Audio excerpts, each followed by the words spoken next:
embaraza, condiciones especiales como el embarazo, son sumamente importantes y determinantes en las decisiones terapéuticas que vamos a tomar. Son elementos que necesitamos considerar. ¿Sí? Muy bien.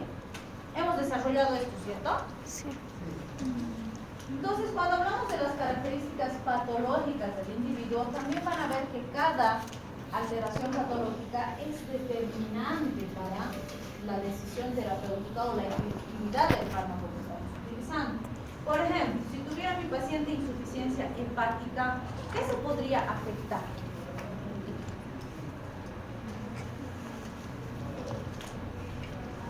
¿Qué se podría afectar? ¿Pero qué se afectaría? En relación al medicamento, claro que sí. Pero ¿cuál sería la afectación? ¿Aumentaría el riesgo de toxicidad? Porque si el hígado está enfermo y es el que se tiene que encargar de sacar el fármaco del organismo, o bueno, de procesarlo para que se pueda eliminar, se acumula y me intoxica. ¿Sí? Entonces van a ver que sí, cuando tenemos insuficiencia hepática, se debe considerar qué fármacos podemos utilizar y si usamos un fármaco que es hepatotóxico, ¿en qué dosis puedo utilizar? ¿Tengo que hacer una corrección de la dosis o puedo usar dosis plenas? ¿Sí? En cambio, si fuera un fármaco, por ejemplo, que no usa el hígado para metabolizarse, no me interesa que el paciente tenga insuficiencia hepática. Al contrario, si tiene insuficiencia hepática, voy a buscar fármacos que no usen el hígado para procesarse. Y así es más seguro para el paciente. ¿Sí? La insuficiencia renal, ¿en qué podría afectar?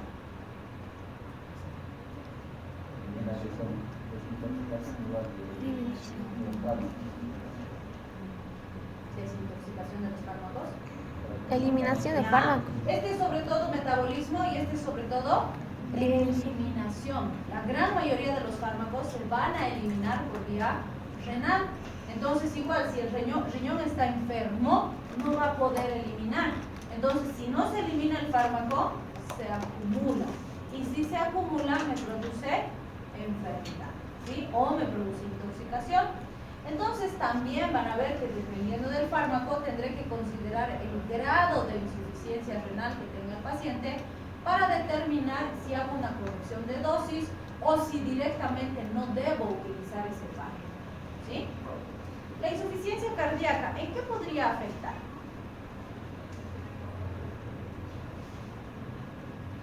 ¿En qué le afectaría al fármaco a nivel cinético una insuficiencia cardíaca? Muy bien, la distribución, o sea, no se olviden que el fármaco se tiene que distribuir, número uno, para llegar a su sitio de acción. Por lo tanto, si no llega, no va a haber efecto, ¿sí? Segundo, ese fármaco también tiene que llegar al hígado para su metabolismo. Si no se distribuye, no llega al hígado, no se metaboliza, se acumula, ¿sí? Tercero, tiene que llegar al riñón para poderse eliminar. El flujo es el que se encarga de llevarlo hasta el riñón. Si no llega, no se elimina. Si no se elimina, se acumula. Entonces, esa insuficiencia cardíaca es un factor de riesgo para cualquier uso de fármaco.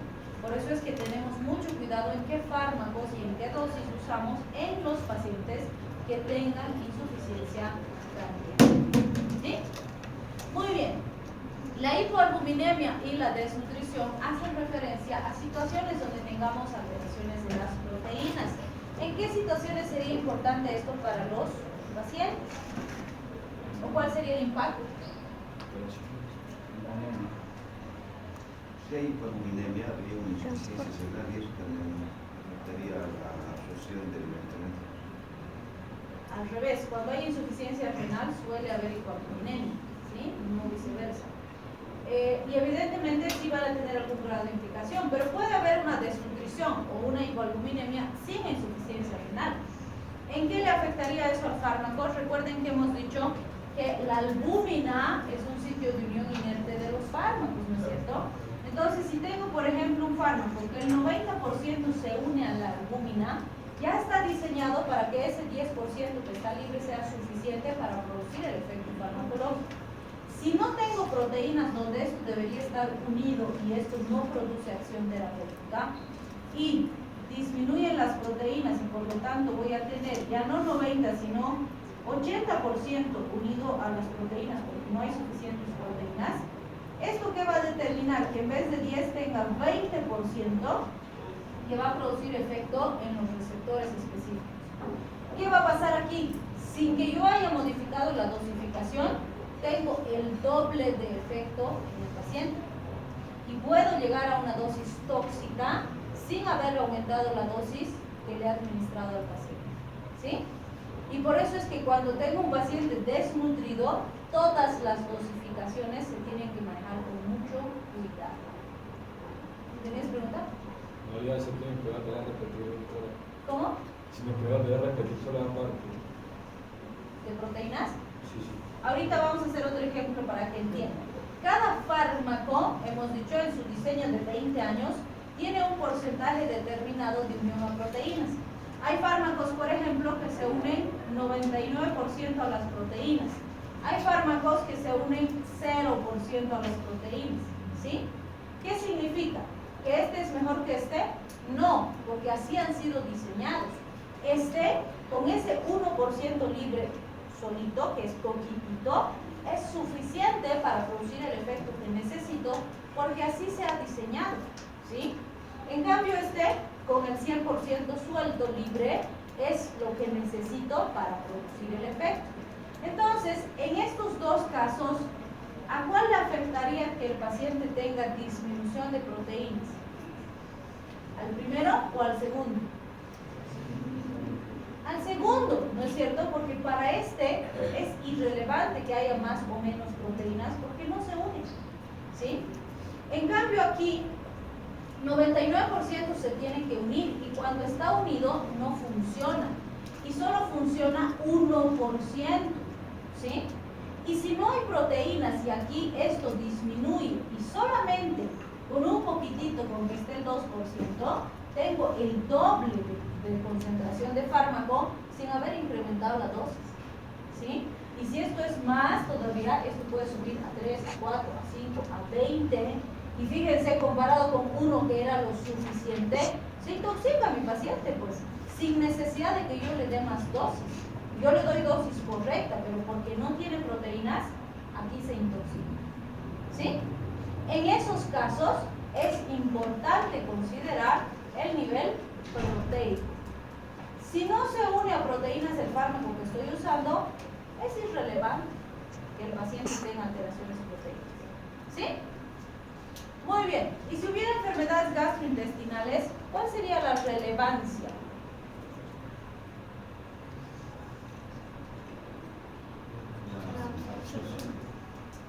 La absorción.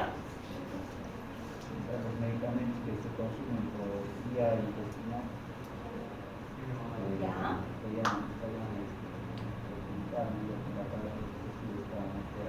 muy bien, y si tiene que absorberse por vía digestiva y no se absorbe, no va a llegar a su sitio de acción y no va a haber efecto. ¿Sí? Entonces vean, absolutamente cualquier enfermedad que el paciente pueda presentar es un factor de riesgo importante para que se produzca riesgo o se produzca fracaso terapéutico en algún caso. ¿Sí? Bien, también vamos a considerar todos los elementos relativos al fármaco. ¿En qué sentido? Sus propiedades físico-químicas, su distribución, su absorción, su volumen de excreción, el metabolismo, si es ácido, si es álcali, si actúa en pHs ácidos, si actúa en pHs alcalinos, etc. Todas esas características ya han sido estudiadas en esos 20 años que hemos mencionado. Y si bien vamos a definir primero qué es metabolismo, qué tipos de metabolismo hay, cómo se distribuye, qué es el volumen de distribución, etc., después vamos a tener que aprender esas características para cada fármaco, porque para cada fármaco son diferentes, ¿sí? Y cada una de esas características es importante para ver el efecto farmacológico específico. Bien, otro elemento importante que necesitamos analizar cuando hablamos del fármaco es el momento de administración del fármaco. Y el momento de administración depende de varios factores. Por ejemplo, la vida media, la acumulación, la saturación, que se ha visto en esos 20 años, determinan cada cuánto se debe dar un fármaco. Yo no me puedo inventar y decir, que se tome una vez al día, y después otro paciente, que se tome cada 8. No, ya está establecido ¿Qué fármaco se da cada hora? ¿Qué fármaco se da cada 24? ¿Qué fármaco se puede dar una sola vez al día? Eso está establecido. ¿Eso lo tengo que aprender de memoria? Sí. Y es un montón, por eso es que es complejo, ¿sí? ¿Y cuándo me voy a ir acostumbrando? ¿Cuándo voy a ir memorizando? Cuando empiece a usar, cuando empiece a ejercitar con los fármacos, ¿sí? Pero tengo que saber que yo no me puedo inventar esos parámetros y los tengo que memorizar. También es importante considerar, por ejemplo, el tiempo de administración. Hay fármacos que se administran de forma nocturna y otros de forma diurna. Por ejemplo, si le doy estatinas, las estatinas se usan habitualmente para el tratamiento del colesterol. Idealmente se le dice al paciente que tome en la última hora de la noche, porque la síntesis de colesterol es por la noche. Entonces, si la concentración máxima llega al momento donde se sintetiza de forma máxima el colesterol, el fármaco es más efectivo, ¿sí? Entonces, para algunos hay ese tipo de indicaciones, para otros no hay problema si toma más temprano, más tarde, demás. También algo que es habitual que el paciente pregunte es si puede consumir el fármaco con los alimentos. Siempre les van a preguntar, Doc, ¿y puedo comer antes de tomar el fármaco? ¿Sí?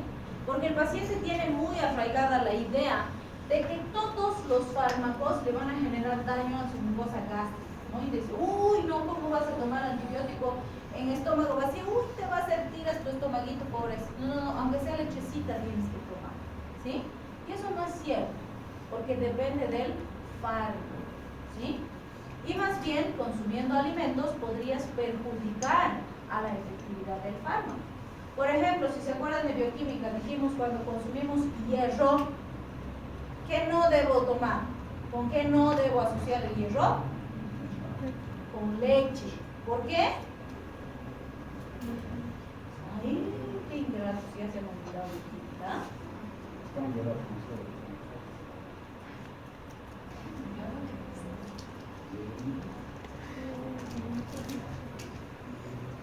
Porque el calcio de la leche se une al hierro y evita su absorción. Entonces darle con leche es perder tiempo y dinero, ¿sí? ¿Y con qué le decimos que tome? Con ácido ascórbico o vitamina C. ¿Por qué?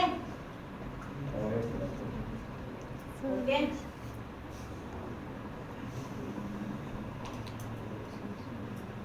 ¡Ay, qué barbaridad! ¿Qué es radical?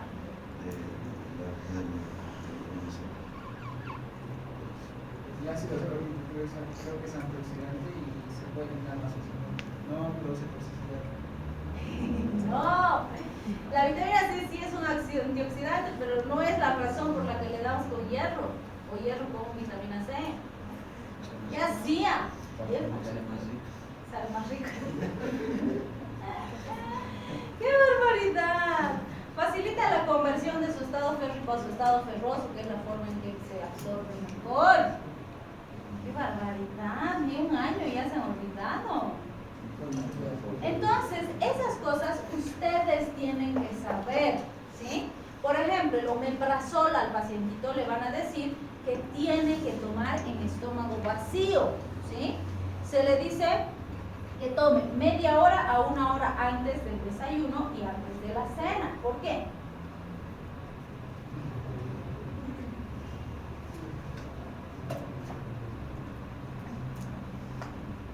El omeprazol necesita la acidez intragástrica para activarse mejor y para absorberse mejor, ¿sí?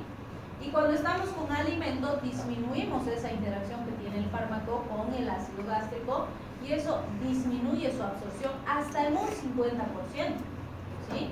Entonces, sin motivo, le estamos disminuyendo la potencia al fármaco a la mitad, con algo tan sencillo como el hecho de que el paciente coma algo, ¿sí?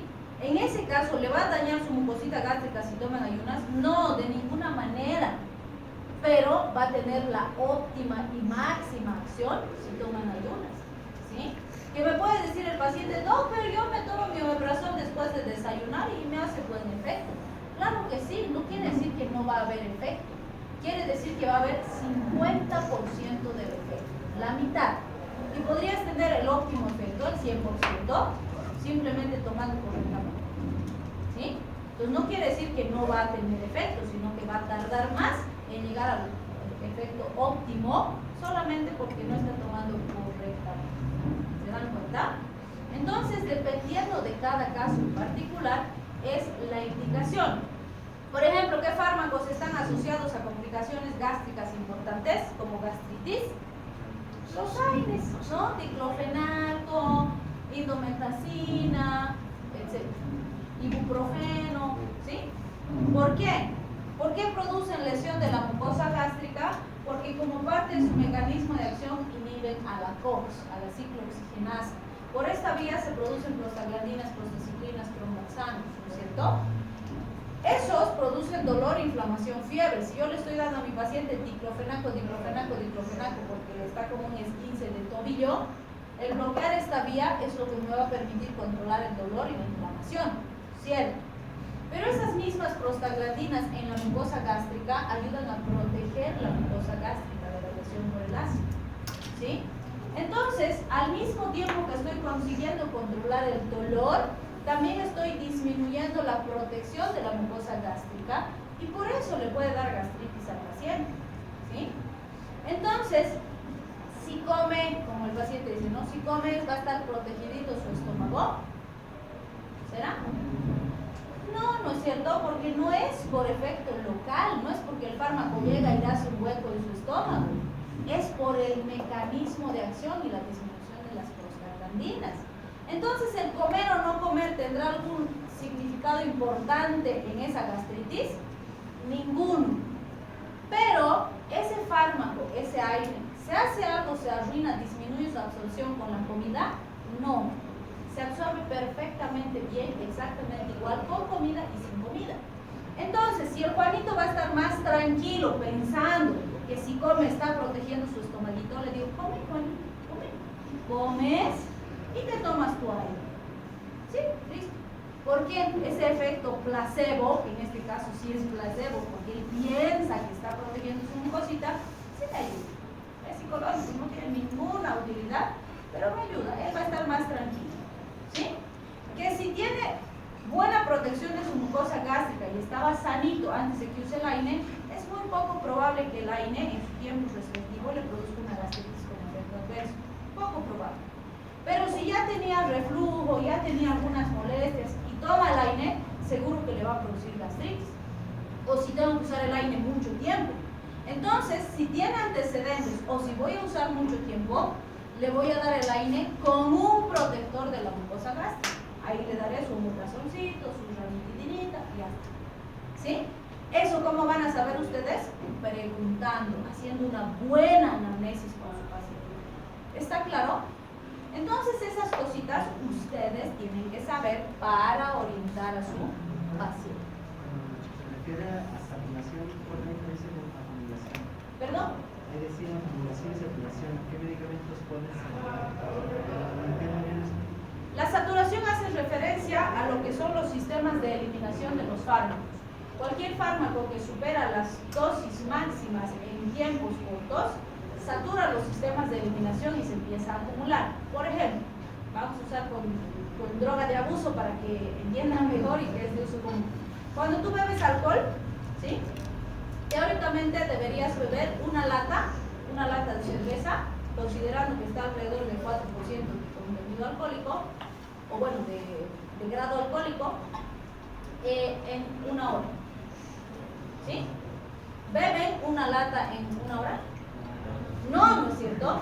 Si tú bebieras una lata en una hora, tu organismo le das el tiempo suficiente para que logre eliminar todo ese alcohol y no se acumule, ¿sí? Porque tu hígado, todo tu sistema enzimático procesa y lo termina eliminando. Por lo tanto, no tendría signos de embriaguez, ¿sí? Pero ¿qué es lo que hacemos? ¡Salud, seco! Así, ¿no? 5 minutos después ya no hay alcohol. ¡Otra lata! ¿Sí? Entonces, ¿qué ha pasado? Lo que tenía que procesar tu cuerpito en una hora, tú le estás haciendo procesar en 5 minutos. ¿Qué va a pasar? Se satura tu sistema de eliminación y desde el momento en que se satura, va a eliminar poquito y todo lo que no elimina se acumula. esa acumulación va a hacer que el alcohol empiece a circular en sangre, llegue al cerebro, te empieces a embriagar, estés más happy. Entonces, a eso se refiere con acumulación.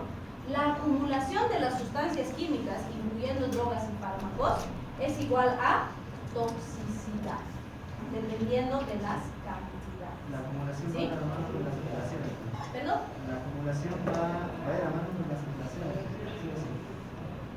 Depende de la sustancia química. O sea, no hay sí o sí, peor en farmacología. ¿Cómo se presenta esa saturación? ¿Cómo? Sin acumulación, con desaturación. Depende del fármaco. Dependiendo de cada fármaco, hay fármacos que no tienen, si quieres, niveles muy altos de acumulación, que necesitas dosis grandes para que se empiecen a acumular. Hay fármacos que necesitas dosis chiquititas y ya se empiezan a acumular.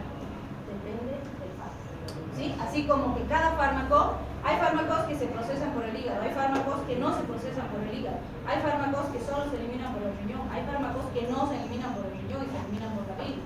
Y cada fármaco es diferente. Por eso es que no hay absolutos, no hay siempre o nunca, porque para cada fármaco, cada uno de estos parámetros es diferente, ¿sí? Y justamente en base a estos elementos es que se ha determinado cuál se toma, por ejemplo, cada 8 horas, cuál se toma cada 24, cuál se toma una vez a la semana, cuál se puede tomar cada 5 minutos, ¿sí?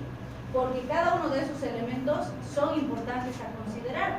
A veces, por ejemplo, puede haber acumulación, puede haber toxicidad, pero el beneficio que tienes en el paciente es más alto. Entonces, aunque sabes que el riesgo es alto, el beneficio es mayor y lo vas a usar. Puede ser una situación, o con algunos fármacos, por ejemplo, tú justamente vas a buscar acumulación, porque a partir del sitio de acumulación, el fármaco se libera para producir el efecto terapéutico. Entonces, depende del fármaco. ¿Dónde se acumula los medicamentos en la sangre? Depende del fármaco. Porque hay fármacos que se quedan en los vasos, hay fármacos que se salen al intersticio, hay fármacos que se meten dentro de la célula, hay fármacos que no se absorben, por lo tanto no se van a ningún lado. Depende de cada fármaco. Lo mismo es con las drogas. Hay drogas que se acumulan en la grasa, hay drogas que se acumulan en el sistema nervioso, hay drogas que se acumulan en pelo, por ejemplo. O sea, depende de cada sustancia química. Eso es lo que hace que la farmacología sea tan compleja.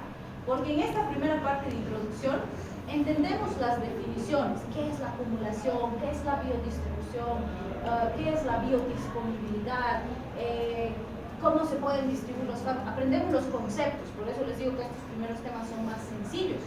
Pero después tenemos que aplicar cada concepto a cada fármaco, porque para cada fármaco, cada una de esas cosas es completamente diferente. Incluso en dos fármacos que son de la misma familia, pueden haber diferencias en estos parámetros. Eso es lo que lo hace complejo al tema farmacológico, por decirlo así, ¿sí? Porque no es, me aprendo este concepto, ya me sepa todos los fármacos. No funciona así, porque cada fármaco es diferente, ¿sí? Muy bien. Ahora sí, continuemos. Cuando hablamos de las vías de administración, tenemos varias clasificaciones también. Y cuando hablamos de las clasificaciones farmacológicas, pues van a ver que algunos nos dicen tengo vía tópica, vía enteral, vía parenteral, con dilución, sin dilución, etc. Que está bien, todas son válidas, pero yo les digo la más útil cuando hablamos de la aplicación es la que las clasifica en dos grandes vías y nos dice vía enteral y vía parenteral. Enteral es la que utiliza el sistema gastrointestinal y parenteral es la que utiliza cualquier otra parte que no sea el sistema gastrointestinal, ¿sí? Entendiendo que el sistema gastrointestinal va desde la boca hasta el ano, ¿sí? Entonces van a ver que toditas estas, toditas sin excepción, las podemos clasificar en enteral o en parenteral. Y si en enteral y en parenteral podemos hacer alguna subclasificación más, como por ejemplo, si es tópica o si es sistémica. ¿Cuál es la diferencia entre tópico y sistémico? Sistémico tiene que absorberse, distribuirse y actuar en un lugar diferente de donde estoy administrando. Por ejemplo, si ustedes se toman un paracetamol por vía oral, ¿sí? Ese se tiene que absorber, se tiene que distribuir y tiene que llegar hasta el sistema nervioso central, donde va a producir disminución de dolor, ¿sí? Entonces, en ese caso sería sistémico. Pero si yo agarro, por ejemplo, tengo una lesión en la manito, tengo un honguito, y agarro un ungüento, una pomadita y le pongo al honguito, en ese caso, ¿cuál es mi objetivo? Que ese antimicótico actúe en el sitio donde estoy poniendo. No necesito que se absorba, que vaya a otro lado, no. Necesito que actúe donde estoy poniendo. Y en ese caso sería tópico, ¿sí? El concepto de tópico es que actúa donde lo estoy administrando, ¿sí? Y ese tópico puede ser cutáneo, puede ser mucoso, dependiendo qué estoy usando para la administración, ¿sí? ¿Está claro ese concepto? Muy bien. Entonces van a ver que con los ejemplos hacemos mejor esta clasificación. Tengo un pacientito que le han administrado intramuscular una penicilina porque tiene una faringoamigdalitis bacteriana. ¿Qué sería? ¿Enteral o parenteral? Parenteral, que es intramuscular, ¿no es cierto? Y ese fármaco se tiene que absorber y tiene que llegar donde está la bacteria. Entonces, ¿qué sería? ¿Tópico o sistémico? Sistémico. Muy bien. Tengo un pacientito que tiene hemorroides, ha empezado a sangrar por el recto porque se le han reventado los hemorroides, entonces le he dado supositorios por vía rectal. El supositorio va a administrarse por vía rectal, ahí va a cauterizar, va a reaccionar en el sitio donde está el vasito sangrante y va a generar hemostasia. ¿Qué vía estaría utilizando? Enteral, porque el recto es parte del sistema gastrointestinal. ¿Qué más? ¿Tópico o sistémico? Tópico, porque quiero que actúe en el sitio donde estoy administrando. ¿Y qué sería? ¿Cutáneo o mucoso? Mucoso. Entonces fíjense, enteral, tópico, ¿sí? Tengo una pacientita con candidiasis vaginal, tiene unos honguitos en la vagina, entonces le doy ovulitos vaginales para que se ponga para matar el honguito. ¿Qué vía sería? ¿Enteral o parenteral? ¿Enteral? Ah, ya sí, yo imagino. Entonces, parenteral. ¿Qué más? ¿Sistémico o tópico? Tópico, porque ahí necesito que actúe, no necesito que vaya a ningún lado. ¿Sí? ¿Qué más? Mucoso. Muy bien. Tengo un pacientito que, a ver, ¿qué tiene este paciente? Tiene una micosis o onicomicosis, está con unos hongos en sus 10 uñitas de los dedos, ¿sí? Entonces le he dado fluconazol para que tome por vía oral cada semana. ¿Qué vía sería? Enteral. ¿Qué más? ¿Tópico o sistémico? Sistémico. Ya está ahí, no necesito más clasificación. ¿Sí? ¿Está claro? Entonces con el ejercicio se entiende mejor. ¿Cierto? Ya vamos a quedar. Muy rápido se pasa la hora.